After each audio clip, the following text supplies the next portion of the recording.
যেন গড়ে থেকে মুয়াজ্জিনের আজান শুনতে পাই মসজিদেরি পাশে আমার কবর দিও ভাই فقد قال الله تعالى في كلامه المجيد وفرقانه الحميد أعوذ بالله من الشيطان الرجيم بسم الله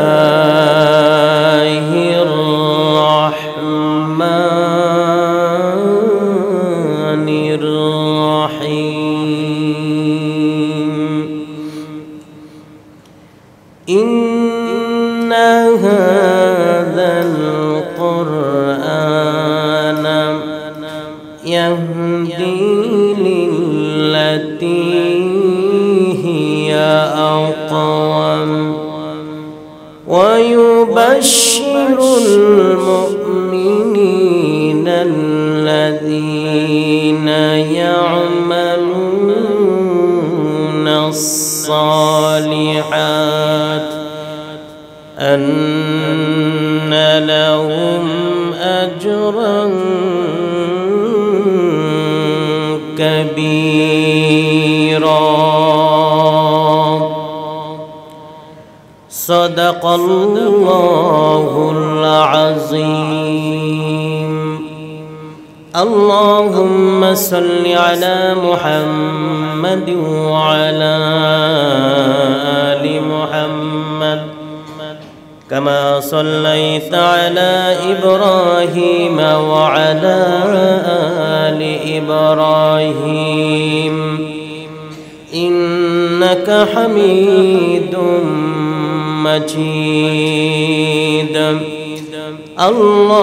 اللهم بارك على محمد وعلى آل محمد كما باركت على إبراهيم وعلى آل إبراهيم إنك حميد مجيد سبحانك لا علم لنا إلا ما علمتنا إنك أنت العليم الحكيم কিন্তু বাস্তবতা হলো এই কোরআনুল কারীম গতানুগতিক কোনো কিতাবের নাম নয় গতানুগতিক কোনো বই পুস্তকাদির মতো এই কোরআনুল কারীমটা সেরকমের কোনো কিতাব নয় বরং এই কোরআনুল কারীমটা হলো আল্লাহর পক্ষ থেকে নাজিলকৃত কিতাব জোরে বলি সুবহানাল্লাহ এই কিতাবের পরিচয় আমরা ভুলে গিয়েছি যে সমস্ত রাইটার যে সমস্ত গ্রন্থকার লেখক একটা বই যখন লেখে তখন ভূমিকাতে শেষ দিকে একটা কথা লিখে দেন যে আমি যা লিখেছি তার মধ্যে কোনো ভুল ত্রুটি হতে পারে যদি তা কারো দৃষ্টিগোচর হয় দয়া করে আমাকে জানাবেন জানালে পরবর্তী সংস্করণে আমি তা ঠিক করে দেওয়ার জন্য আপ্রাণ চেষ্টা করব থাকে না এরকম লেখা থাকে আল্লাহ তাআলা যে কোরআনুল কারীমটা আমার আপনার কাছে দিয়েছেন নবী করিম সাল্লাল্লাহু আলাইহি ওয়াসাল্লামের মাধ্যমে এই কোরআনুল কারীমের মধ্যে কি কোনো ভুল আছে কোনো ভুল আছে নাই এই কোরআনুল কারীমের ভিতরে যে কোনো ভুল নাই এই কোরআনুল কারীমের কোনো লাইনে কোনো বাক্যে কোনো হরফের মধ্যে যে কোনো ভুল নাই আল্লাহ রাব্বুল আলামিন তা শুরুতেই বলে দিয়েছেন পারেন যারা পড়েন যালিকাল কিতাবু লা রাইবা فيه هدى للمتقين سبحان الله وبحمده প্রিয় হাজিরিন আল্লাহ রাব্বুল আলামিন বলেন এ বান্দারে আমি আল্লাহ তাআলা যে কিতাবখানা তোমার কাছে দিয়েছি জালিকাল কিতাবু লা রাইবা ফি এই কিতাবের মধ্যে বিন্দু মাত্র কোনো ভুল নাই সন্দেহ নাই হুদাল লিল মুত্তাকিন এটা মুত্তাকিদের জন্য পথ প্রদর্শক কিতাব জোরে বলি সুবহানাল্লাহ আমরা এই কিতাবের পরিচয় ভুলে গিয়েছি যদি আমরা এই কিতাবের কাছে জিজ্ঞাসা করি হে কিতাব হে কোরআন আমরা তোমাকে পেলাম কিভাবে এটা কে সৃষ্টি করলো কোরআনুল কারীমের মধ্যে পরিষ্কার ভাবে আল্লাহ রাব্বুল আলামিন সেই জবাবটা দিয়ে দিয়েছেন তানজিলুল কিতাবি লা রাইবা ফীহি মির রাব্বিল আলামিন কোরআনুল কারীমের কাছে যখনই আপনি জিজ্ঞাসা করবেন হে কোরআন তোমাকে আমি পেয়েছি কিভাবে তুমি কার থেকে সৃষ্টি হয়েছো কার থেকে এসেছো আমাদের কাছে জবাব আছে না নাই জবাব আল্লাহ রাব্বুল আলামিন নিজেই দিয়েছেন হে মানব তোমার মনের মধ্যে আমার কিতাবের ব্যাপারে যদি কোনো প্রশ্ন জাগে তাহলে যে কিতাব তুমি পড়বে তার কাছেই তুমি জিজ্ঞাসা করো জবাব দিয়ে দিবে কোরআন জবাব দিচ্ছে আমি নিজে নিজেই সৃষ্টি হয় নাই তৈরি হয় নাই অথবা দুনিয়ার কোন মানুষ আমাকে সৃষ্টি করে নাই বরং এটা সৃষ্টি করেছেন তিনি তামাম পৃথিবীর মালিক যিনি জোরে বলি সুবহানাল্লাহ তানজিলুল কিতাবি লা রাইবা ফীহি মির রাব্বিল আলামিন এই সমগ্র পৃথিবীর একচ্ছত্র মালিক যিনি সেই মালিক তানজিলুল কিতাব এই কিতাবকে অবতীর্ণ করেছেন লা রাইবা ফীহি যার মধ্যে কোনো ভুল নাই ভুলের কোনো সন্দেহের কোনো অবকাশ কি নাই এখন যদি কোরআনুল কারীমের কাছে আমরা জিজ্ঞাসা করি হে কোরআন আমার তো যতটুকু মনে পড়ে কোন দুনিয়ার কোন রাইটারের কোন কিতাব হয়তো আমি বাজার থেকে ক্রয় করেছি আমি কোন মানুষের কাছ থেকে হ্যান্ড টু হ্যান্ড পেয়েছি কিন্তু কোরআন তুমি তো আল্লাহর পক্ষ থেকে পাঠানো কিতাব আমি তো তোমাকে সরাসরি কোন জায়গা থেকে হাতে পাইনি অর্থাৎ সরাসরি তো এটা আমার হাতে আসে নাই তো কার মাধ্যমে এই দুনিয়ার মধ্যে তুমি আগমন করেছো কোরআনুল কারীমের কাছে জবাব যদি আপনি চান পরিষ্কার ভাবে কোরআনুল কারীমটা আপনাকে জবাব দিয়া দিবে কি জবাব দিবে শুনেন ওয়া আমানু বিমা নুজিলা আলা মুহাম্মাদিন ওয়া হুয়াল হাক্কু মির রাব্বিহিম দুনিয়ার মানুষেরা আমি কিতাব সরাসরি দুনিয়ার কোন মানুষের কাছে নাজিল হই নাই আল্লাহ রাব্বুল আলামিন আমাকে তোমাদের কাছে নবী করিম সাল্লাল্লাহু আলাইহি ওয়াসাল্লাম তথা মুহাম্মাদের মাধ্যমে দুনিয়ার মধ্যে অবতীর্ণ করেছেন সুবহানাল্লাহ মুহাম্মদ সাল্লাল্লাহু আলাইহি ওয়াসাল্লামের মাধ্যমে আমি তোমাদের কাছে নাজিল হয়েছি প্রিয় হাজিরিন একটা কথা আমাদেরকে খেয়াল রাখতে হবে এই সমগ্র পৃথিবীর একচ্ছত্র মালিক হলেন আল্লাহ তিনি হলেন সর্বশ্রেষ্ঠ আর আল্লাহ রাব্বুল আলামিন যত নবী রাসূলদেরকে দুনিয়ার মধ্যে প্রেরণ করেছিলেন তাদের মধ্যে আমার আপনার নবী হলেন সর্বশ্রেষ্ঠ জাতি হিসাবে আল্লাহ রাব্বুল আলামিন যাদেরকে দুনিয়ার মধ্যে পাঠিয়েছেন তাদের মধ্যে আমরা মানুষরাই হলাম শ্রেষ্ঠ জাতি আর আল্লাহ রাব্বুল আলামিন যত কিতাব নাজিল করেছেন দুনিয়ার মানুষের কাছে বিভিন্ন নবী রাসূলদের মাধ্যমে, সকল কিতাবের মধ্যে আমার কোরআনটা হলো সর্বশ্রেষ্ঠ। জোরে বলি সুবহানাল্লাহ। এখন এই শ্রেষ্ঠ কিতাবখানা যার মাধ্যমে তথা মহানবী নবী করিম সাল্লাল্লাহু আলাইহি ওয়াসাল্লামের মাধ্যমে, যে নবীর মাধ্যমে আমরা পেয়েছি, সেই ১৫০০ বছর পূর্বে এই কিতাবখানা যার উপরে নাজিল হলো, যার মাধ্যমে আমরা পেলাম, তার চরিত্রটা কেমন আল্লাহ রাব্বুল আলামিন তার চরিত্র সম্পর্কে পরিষ্কার করে জানিয়েছেন। ওয়া ইন্নাকা লাআলা খুলুকিন আযীম। হে দুনিয়ার মানুষেরা, আমি আল্লাহ রাব্বুল আলামিন যে ব্যক্তির মাধ্যমে এই কিতাবখানাকে তোমাদের কাছে পাঠিয়েছি, তিনি যেন তেন চরিত্রের অধিকারী নন।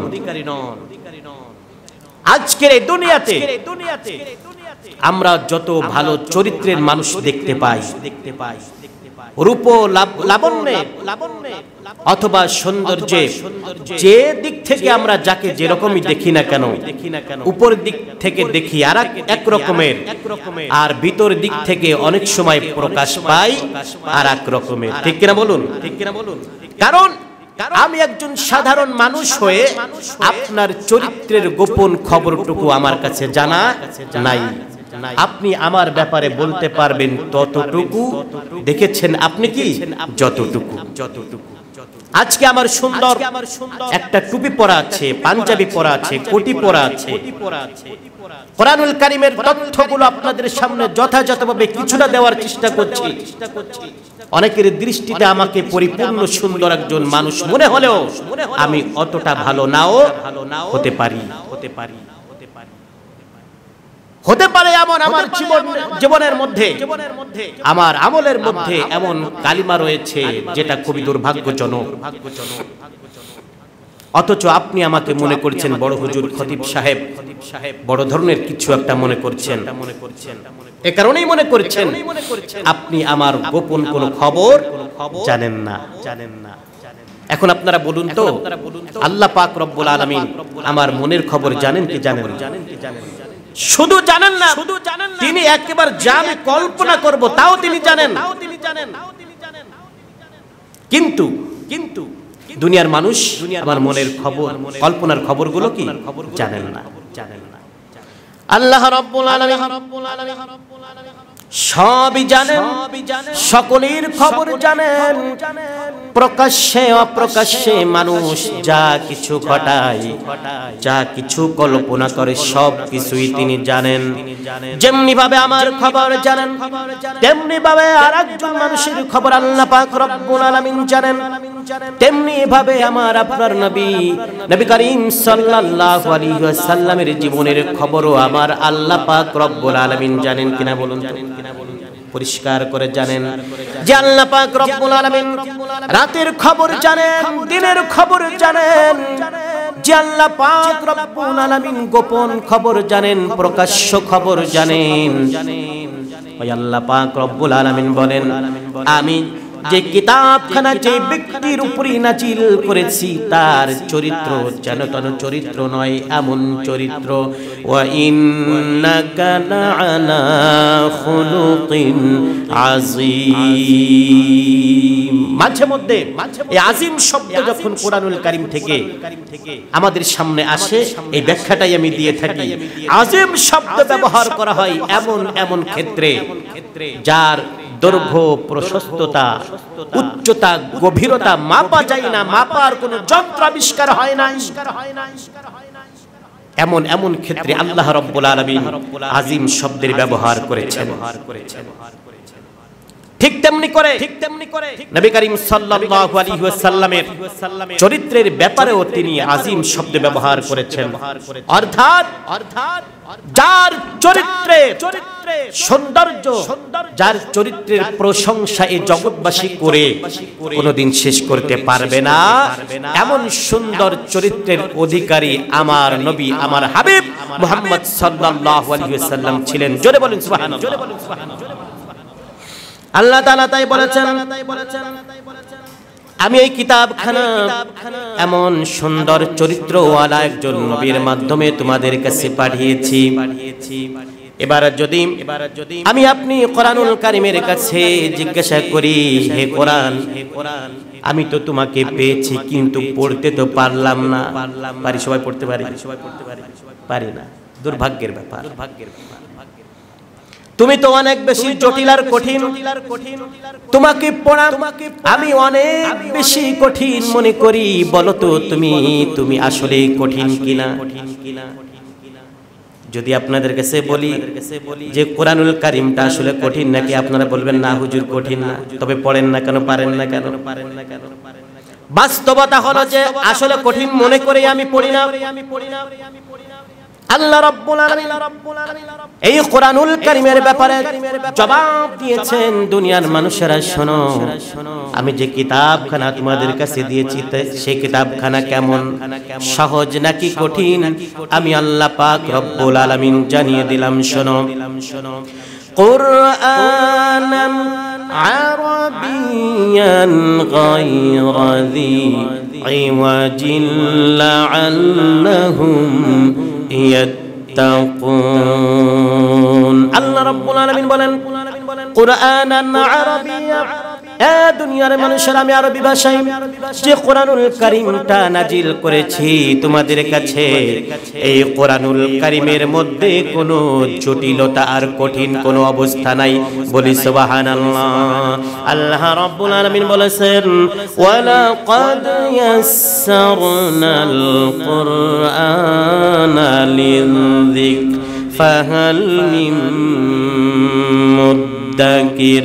আর দুনিয়ার মানুষেরা আমি আল্লাহ পাক রব্বুল আলামিন যে কিতাবখানা দিয়েছি তোমাদের কাছে, এই কিতাবখানা হলো অনেক বেশি সহজ। বলেছেন কে? আল্লাহ তাআলা বললেন যে কিতাবখানা সহজ, আর আপনি বললেন যে কিতাবখানা কঠিন। সত্য কার কথা, আল্লাহর কথা নাকি আপনার কথা? আল্লাহর কথা সহজ, একেবারেই সত্য, আল্লাহ পাকের কথাই সত্য, অথচ আমরা সেটাকে উল্টিয়ে দিয়েছি। দেখুন, সত্যিকারে এই কোরআনুল কারীমটা যদি আসলেই কঠিন হতো আমাদের দাবি অনুযায়ী, তাহলে আমার এই দেশে লক্ষ লক্ষ হাফেজে কোরআন থাকতো না। মাঝে মধ্যে পেপার পত্রিকায় সংবাদ প্রচারিত হয়, মাত্র 8 বছরের সন্তান পবিত্র কোরআনুল কারীমকে হিফজ করেছে মাত্র 6 মাসে, 8 মাসে, 10 মাসে। সংবাদ আসে কিনা বলুন? আসে। মাত্র 9 বছর বয়স, 8 বছর বয়স, 10 বছর বয়স, এই বয়সে কোরআনুল কারীমটা হিফজ সম্পন্ন করেছে। এবং করেছে কিভাবে? 611টা পৃষ্ঠা কোরআনুল কারীমের মধ্যে আছে, হাজার হাজার আয়াত রয়েছে তাতে। তো পূর্ণাঙ্গ হাফেজের ক্ষেত্রে তো এমন কোন সুযোগ নাই যে তুমি হাফেজ কোরআন তোমার নাম হবে আর তুমি একটা পৃষ্ঠা বাদ দিয়ে হাফেজ কোরআন হবে, এমন কি কোনো সুযোগ আছে? নাই। আমি হাফেজ হয়েছি, আমি তো শুরু থেকে শেষ পর্যন্তই পড়েছি। তারাবি পড়াচ্ছি আপনাদের এখানে 13-14 বছর হয়ে যাচ্ছে, পড়েছি আলহামদুলিল্লাহ। তো আমার জীবনে তো এমন কোনো সুযোগ হয় নাই যে কোনো এক জায়গা থেকে 2-4টা পৃষ্ঠা বাদ দিয়ে আমি হাফেজ হয়েছি, হয় না এমন। এমন কি আমার জানা মতে, আমাদের জানা মতে, হাফেজদের জানা মতে একটা লাইনও তাদের বাদ দিয়ে তারা হাফেজ হয় নাই। তাহলে এই ছোট্ট ছোট্ট সোনামণিরা, ছোট্ট ছোট্ট ছেলেরা, তারা হাফেজ কোরআন হচ্ছে একেবারে ছোট্ট বয়সে, অথচ আমি আপনি এই বয়সে এসে মাত্র আলিফ বা যে হরফগুলো আছে তাও পড়তে গিয়ে অনেক সময় আমাদের মুখ উলট পালট হয়ে যাচ্ছে। এসে গোপনে বলি, হুজুর চেষ্টা তো করেছিলাম, হলো না। এখানে একটা সহজ কথা আছে, সময়ের 1 ফোঁড়, অসময়ের 10 ফোঁড়। কারণ এই ব্রেনটা ছোট্ট কালে ছোট্ট বেলায় যেরকম সার থাকে, পরিচ্ছন্ন থাকে, উল্লেখযোগ্য বয়স যখন হয়ে যায়, যখন আপনার ব্রেনের মধ্যে দুনিয়া ঢুকে যাবে, আপনার ব্রেনের মধ্যে যখন পারিবারিক চিন্তা ফিকির ঢুকে যাবে, আপনার ব্রেনের মধ্যে যখন দুনিয়ার রাজনীতি ঢুকে যাবে, আপনার ব্রেনের মধ্যে যখন দুনিয়ার স্বার্থ ঢুকে যাবে, তখন আপনার ছোট্টবেলার ব্রেন এখন আর কোনোদিন খুঁজে পাবেন। এই কারণে আমার দোষটা আমাকে মেনে নিতে হবে। কোরআনুল কারীম যখন শেখার প্রয়োজন ছিল তখন আমি শিখি নাই, যখন আমার জন্য সহজ ছিল তখন আমি শিখি নাই, আর আমার বয়স যখন গড়িয়ে গড়িয়ে এখন জিন্দেগির ব্যস্ততম সময়ে যখন এসে আমি কোরআনুল কারীমটা জানতে চাইলাম, পড়তে চাইলাম, বুঝতে চাইলাম, এখন তো আর হবে না, এটাই স্বাভাবিক। সুতরাং কোরআনটা আসলে কঠিন নয়, সত্যিকারে কোরআনটা কঠিন নয়। আল্লাহ তাআলা বলেছেন এই কোরআনটা আমি আল্লাহ পাক রব্বুল আলামিন তোমাদের জন্য সহজ করে দিয়েছি। জোরে বলি সুবহানাল্লাহ। এখন দুনিয়ার মানুষেরা, তুমি যদি এই কোরআনুল কারীমের কাছে এবার জিজ্ঞাসা করো, কোরআন দে, তুমি এসেছো জাতির কাছে, ইয়াহদি লিল্লাতি হিয়া আকওয়াম, সহজ ভাবে, সরল ভাবে, সুদৃঢ় ভাবে জাতিকে সুপথ দেখাবে, সৎপথ প্রাপ্ত করবে। তুমি এ কারণেই তো নাজিল হয়েছো। এটা আমি মেনে নিতে পারি, আরেক ভাই মেনে নাই, আরেক ভাই মেনে নাই, কিন্তু সমাজের প্রত্যেকটা মানুষ কিন্তু কোরআনুল কারীমকে সহজভাবে মেনে নেয় না। আছে না নাই? মাঝে মধ্যে অনেক পাগলের আবির্ভাব এই দুনিয়ার মধ্যে দেখা যায়, দেশের মধ্যে দেখা যায়। দুনিয়ার স্বল্প স্বার্থকে কেন্দ্র করে এমন কিছু বক্তব্য তারা উপস্থাপন করে, এই বক্তব্যগুলো সরাসরি কোরআনের বিরুদ্ধে চলে যায়। আছে না নাই বলুন তো? সরাসরি তারা এমন অবস্থান তৈরি করে, রাজনৈতিক অবস্থাকে কেন্দ্র করে দুনিয়ার স্বার্থে এমন কিছু বক্তব্য দেয় যেখানে একদিকে কোরআন আর একদিকে কোরআনের বিপক্ষে তার অবস্থান। জেনে রাখবেন, আপনার কোন স্বার্থে মুখ থেকে যদি একটা বক্তব্য কোরআনের বিপক্ষে চলে যায়, তখন আপনি আর মুসলমান থাকতে পারেন না, সরাসরি আপনি কাফের হয়ে যাবেন। ঠিক কিনা বলুন? সরাসরি আপনি কাফের হয়ে যাবেন। এরপরে আপনি যতবারই মাথায় টুপি দেন, যতবারই পীর সাহেবের দরবারে যান আর ছল ছাতুরি করেন, আপনার এই ছল ছাত্রতায় কোনো কাজ হবে। প্রিয় হাজিরিন, এজন্যই কোরআনুল কারীম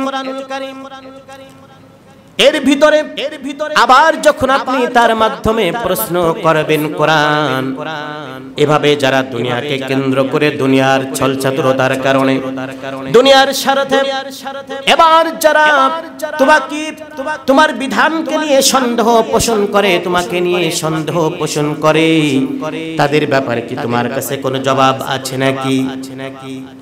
আল্লাহ রাব্বুল আলামিন সূরাতুল বাকারার শুরুর দিকে এমন প্রশ্ন ছুড়ে দিয়েছেন, কোরআনুল কারীমের কাছে তুমি জবাব চাও, ওয়া ইন কুনতুম ফি রাইবিম মিম্মা নাযালনা আলা আবদিনা ফাতু বিসূরাতিম মিন মিসলি।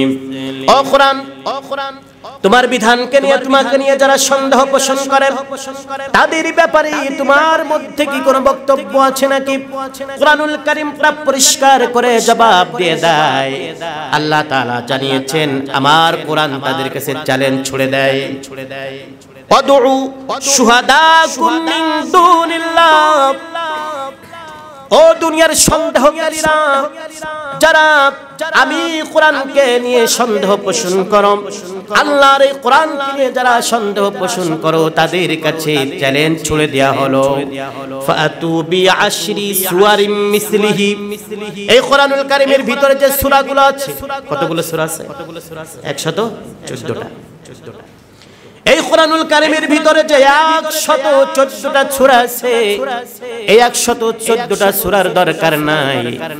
অপেক্ষাকৃত যে ছোট্ট ছোট্ট সূরা আছে তার থেকে ফাতু বিআশরি সুওয়ারিম মিসলিহি, তোমরা মাত্র ছোট্ট ছোট্ট 10টা সূরা তৈরি করো।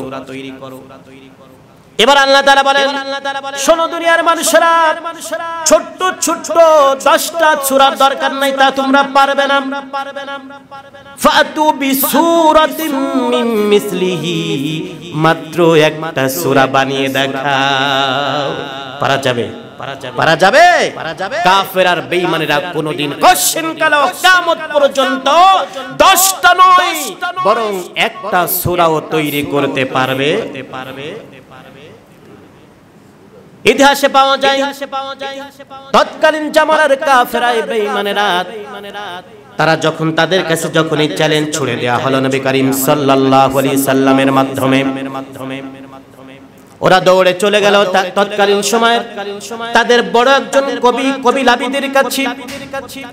লাবিদের কাছে গিয়ে বলল, জাহাপনা আমাদের কবি, আমরা তো বড় বিপদের সম্মুখীন হয়ে গেছি, মুহাম্মাদের পক্ষ থেকে আমাদের কাছে চ্যালেঞ্জ দেওয়া হয়েছে, 10টা ছোট্ট ছোট্ট সূরার কথা বলা হয়েছে, তাও যদি আমরা না পারি মাত্র একটা ছোট্ট সূরা যেন আমরা বানিয়ে দেখাই।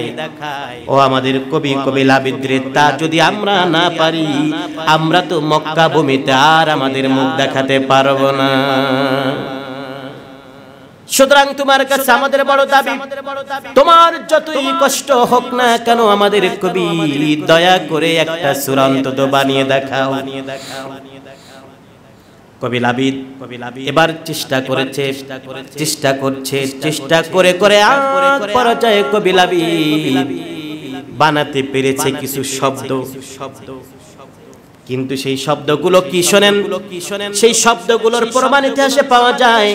কবি লাবিদ তাদের পক্ষ থেকে তৈরি করেছে ইন্না আতাইনাকাল কাউসার ফাসাল্লি লিরাব্বিকা ওয়ানহার লাইসা হাযা মিন কালামিল বাশার। আল্লাহু আকবার বলেন। ইন্না আতাইনাকাল কাউসার ফাসাল্লি লিরাব্বিকা ওয়ানহার, এটা কবি লাবিদের নাকি আল্লাহর? আল্লাহর আয়াত। প্রথমে কবি লাবিদ আল্লাহর পক্ষ থেকে পাঠানো 2খানা আয়াতে কারিমা ধার করেছে, এবার ওটার সাথে এমন একটা শব্দ বানিয়েছে, শব্দ হয়েছে ঠিকই, অর্থটা কি দাঁড়ায়? লাইসা হাযা মিন কালামিল বাশার। কবি লাবিদ শুধু মক্কা ভূমির কাফের বেঈমান নয়, কিয়ামত পর্যন্ত দুনিয়ার মধ্যে যত কাফের আর বেঈমানের উদ্ভব হবে, জন্ম হবে, ওরাই যেন জানতে পারে। তিনি জানিয়ে দিলেন যে কিতাবখানা মুহাম্মাদের উপর নাজিল হয়েছে, এই কিতাবখানা কেন প্রত্যেকটা আয়াতের কথা আমি জানিয়ে দিলাম যে এটা লাইসা হাযা মিন কালামিল বাশার, এটা দুনিয়ার কোন মানুষের কথা কখনোই হতে পারে না। জোরে বলি সুবহানাল্লাহ। দুনিয়ার কোন মানুষের বানানো কিতাব এটা নয়।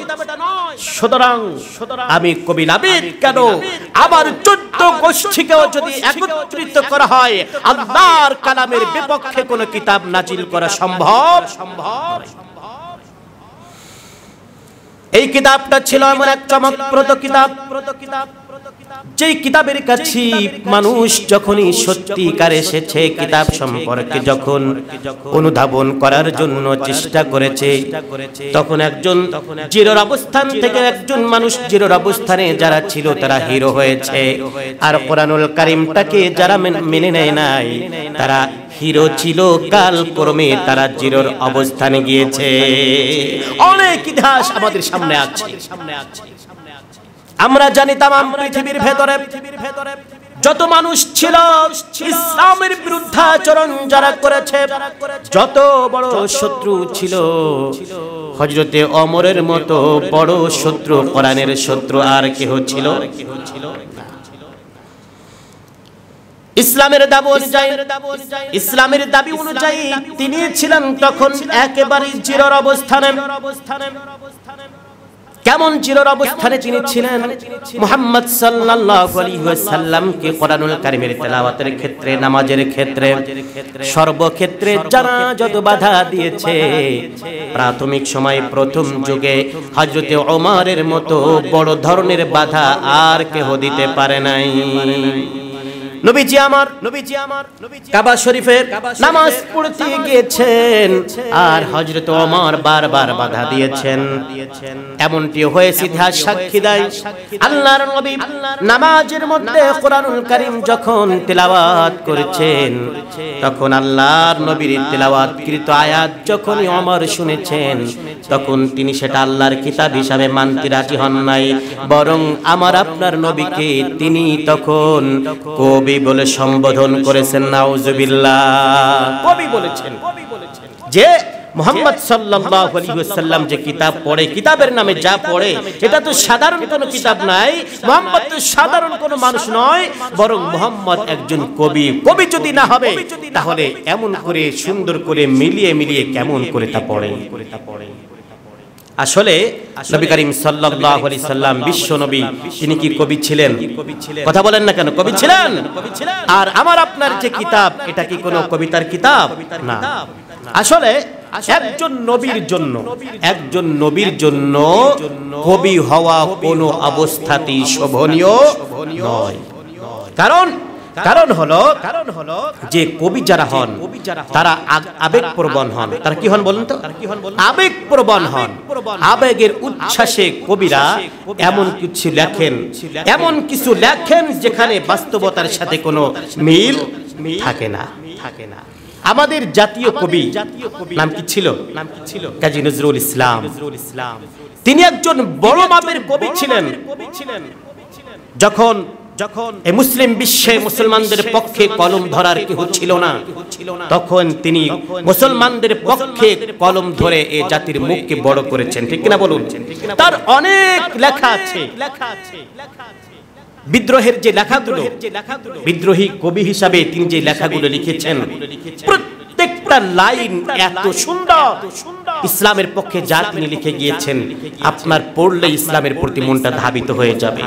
প্রার্থনামূলক যত কবিতা তিনি লিখেছেন তা ছিল আরো বেশি সুন্দর। ঠিক কিনা বলেন? তিনি কত সুন্দর করে লিখেছেন দেখেন। মসজিদেরি পাশে আমার কবর দিও ভাই, মসজিদেরি পাশে আমার কবর দিও ভাই, যেন গোরে থেকে মুয়াজ্জিনের আজান শুনতে পাই, মসজিদেরি পাশে আমার কবর দিও ভাই। কত চমৎকার লেখা, প্রার্থনামূলক কবিতা ছিল। তিনি যে প্রার্থনা করেছেন তার আশাও কবুল হয়েছে, মঞ্জুর হয়েছে। এত সুন্দর একজন কবি, অথচ তিনি আবেগপ্রবণ কখনো হয়েছেন।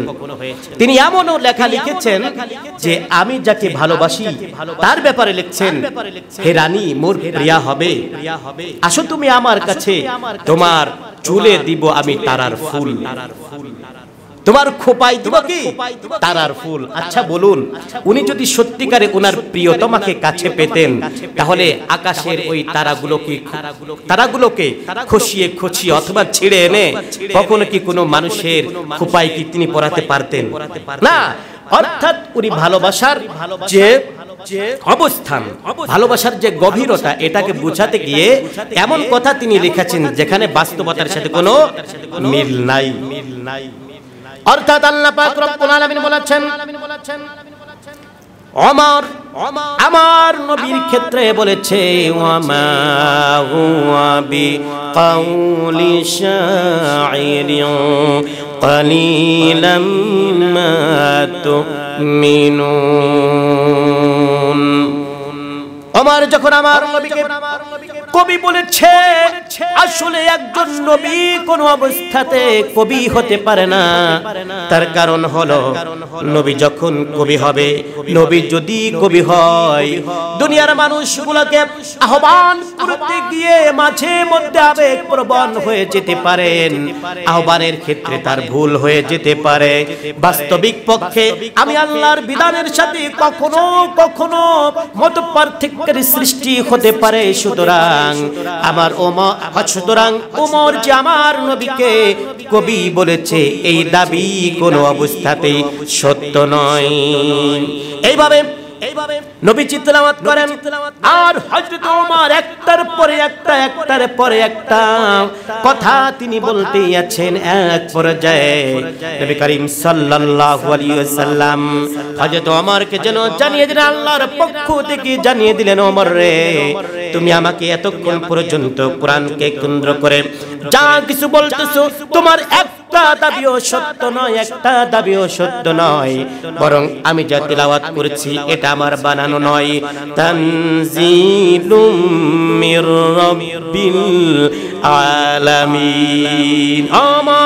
আমি এতক্ষণ পর্যন্ত যে কালামে পাক তিলাওয়াত করেছি, তুমি আমাকে গণক বলেছো, আমাকে কবি বলেছো না রে ওমর। অবশ্যই কিতাবখানা আমার বানানো নয়, বরং এটা হলো আমার আল্লাহর পক্ষ থেকে নাজিলকৃত কিতাব। বলি সুবহানাল্লাহ। প্রিয় হাজিরিন, যে কিতাবের মাধ্যমে, যে কিতাবকে কেন্দ্র করে হযরত ওমর আর বিশ্বনবী সাল্লাল্লাহু আলাইহি ওয়াসাল্লামের মাধ্যমে তাদের দুজনের মধ্যে যে কথোপকথন হচ্ছিল, এবং এক পর্যায়ে সেই কিতাবের আসল উপদেশ গ্রহণ করে তৎকালীন সময়ে ১৫০০ বছর পূর্বে যে ওমর তিনি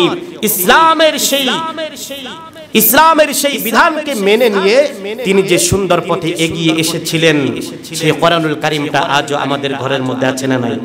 নাকি কিছু বার্তা হয়ে গেছে, কিছু বিকৃত হয়েছে নাকি? না, কোরআনুল কারীমের প্রত্যেকটা লাইন, প্রত্যেকটা হরফ, প্রত্যেকটা জের জবর যা কিছু ছিল ওই সময়ে তা কিছু আছে এখনো, কিন্তু আমাদের ভাগ্য এখনো ভালো হলো না।